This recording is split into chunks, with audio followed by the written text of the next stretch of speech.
બમરોલી વિસ્તારમાં કાર ચાલકે બાઇક પર જઈ રહેલા દંપતીને અડફેટે લીધા. દંપતીને અડફેટે લીધા બાદ કાર ચાલક ભાગી ગયો હતો.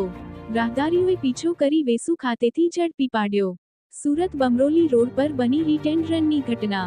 બેફામ કાર ચાલકે બાઇક પર જઈ રહેલા દંપતી સહિત બાળકને અડફેટે લીધા હતા. અકસ્માત સર્જી ભાગી છૂટેલા કાર ચાલકને રાહદારીઓએ પીછો કરી વેસુ વિસ્તારમાંથી પકડી પાડી મેથી પાક આપ્યો હતો. હાલ દંપતી સહિત બાળકને સારવાર અર્થે હોસ્પિટલમાં ખસેડાય છે.